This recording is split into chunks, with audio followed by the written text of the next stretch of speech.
बाहर ठंड कितनी है? लगभग मुंह से ठंड के कारण सीटी बजाते हुए गोपाल ने अपनी पत्नी रामा को कहा। हाँ, इस बार ठंड ने तो सारे रिकॉर्ड्स तोड़ने का ठान लिया है। देखो ना कितनी बर्फ गिर रही है। रामा ने भी कपकपाती आवाज में अपने पति की बात का समर्थन किया। गोपाल ने अपना ओवरकोट उतारा और हैंगर पर टांगते हुए वीबी से कंबल मांगा और सीधा बिस्तर में चला गया। रामा ने गोपाल को खाने की प्लेट देते हुए कहा, बहुत अच्छा किया जो हमने इस बार समय रहते बच्चों के गर्म कपड़े खरीद लिए। न तो आपको इतना टाइम होता है और न ही पैसा। हर महीने तो कुछ न कुछ ऐसा सामने आ धमकता है जिसकी वजह से अपने लिए कुछ सोचने से पहले ही मन मारना पड़ देता है। गोपाल ने एक निवाला मुंह में दिया और कहा, हाँ सही ही तो कह रही हो तुम। अब इसी महीने देख लो, माँ जी के चश्मे का नंबर बदलवाना था और बाबूजी के लिए भी तो कुछ गर्म कपड़े और सॉल खरीदनी थी। पर निवाला चबाते चबाते अचानक से गोपाल को ठंड का एहसास होने लगता है। यार गोपाल, तू कितना सेल्फिश है। तूने अपने और बच्चों सहित रामा के लिए तो एक नहीं दो दो जोड़े गर्म कपड़े बनवा लिए, पर ऐसी हड्डी गला देने वाली ठंड में ना बाबूजी के लिए कुछ भी नहीं खरीदा। जबकि पिछली सर्दियों में ही बाबूजी ने अपने लिए एक गरम सॉल लेने की इच्छा जाहिर की थी। गोपाल ने जल्दी से खाना खत्म किया और अभी बाबूजी के नाम के पैसे अभी अलग करने के इरादे से अपने पेंट की जेब से बटुआ निकालकर चेक करने लगा। तभी किचन में बर्तन साफ कर रही रामा ने बिना उसकी ओर देखे ही कहा, क्या चेक कर रहे हो? मैंने आपकी जेब से पैसे निकाले हैं। वो मुन्नी की फीस पिछले 5 महीने से जमा नहीं हुई है। ऊपर से उसकी ट्यूशन वाली मैडम ने उसे अब पढ़ाने से मना कर दिया है क्योंकि वे अब फीस बढ़ा के मांग रही हैं और हम दे नहीं पा रहे हैं। हम पर रामा बाबूजी को ठंड।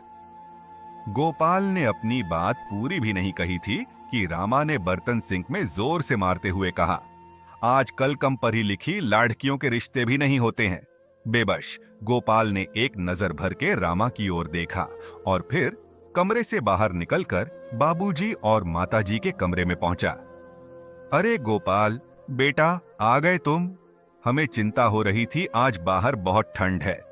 गोपाल के पापा ने चिंता करते हुए पूछा। हाँ बाबूजी, आज बहुत ठंड है। कहते हुए गोपाल माँ के पास कंबल में बैठकर उनसे बातें करने लगता है। तभी गोपाल की नजर पापा की साल पर गई। उसमें 2-3 छेद जो पहले छोटे हुआ करते थे, अब वो अपना आकार बढ़ा कर चुके थे। अब बेदूर से साफ साफ नजर आ रहे थे। पापा की सॉल की ये हालत देखकर गोपाल सोच ही रहा था कि तभी उसे नजर आया उसके पापा कांप रहे हैं। क्या हुआ पापा जी, अपने अंदर गर्म कपड़े नहीं पहने हैं? क्या आप कांप रहे हैं? अब गोपाल के पापा और माँ दोनों एक साथ गोपाल की ओर देखने लगते हैं। वो खुद गोपाल से कुछ कहना नहीं चाहते थे। नहीं नहीं, वो आज ठंड ज्यादा है ना, इसलिए शरीर कांप रहा है। गोपाल की ओर पापा बातें करते रहे, लेकिन गोपाल का ध्यान अब अपनी पतली हालत पर था। मैं अपनी कमाई का एक हिस्सा बचाकर इन लोगों के लिए अच्छे और गर्म कपड़े तक नहीं खरीद पा रहा हूं। अगली सुबह जब गोपाल अपने दफ्तर के लिए जा रहा था तो उसने देखा उसकी गली का अंतिम घर, जो कि शुक्ला जी का है, उनके घर के आगे भीड़ जमा हो रही है। जाते हुए उसने वहां पर जाकर पूछ दिया, क्या हुआ भाई?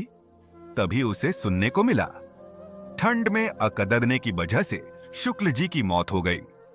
ये खबर सुनकर मानो गोपाल सुन्न सा हो गया हो। उसके मुंह से कुछ भी नहीं निकला। वो खद्दा खद्दा काफी देर तक सोचता रहा और फिर क्रियाकर्म के बाद अपनी ऑफिस गया। पूरे दिन काम और फिर वापस आते वक्त उसने फैसला किया कि वो बाकी जरूरतों को दरकिनार करके वो पहले माँ और बाबूजी के लिए गर्म कपड़े खरीदेगा।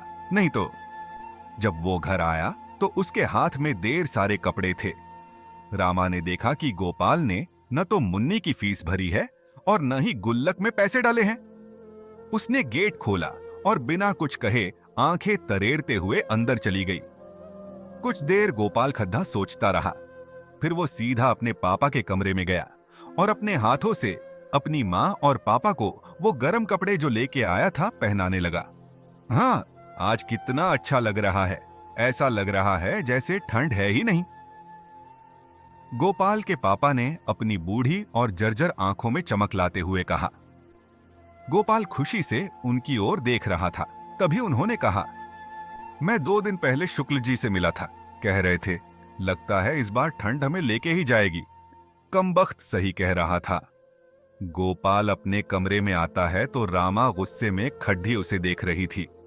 गोपाल को वजह पहले से ही पता थी, इसलिए उसने कहा, रामा, पता है हम इंसान बच्चे पैदा क्यों करते हैं?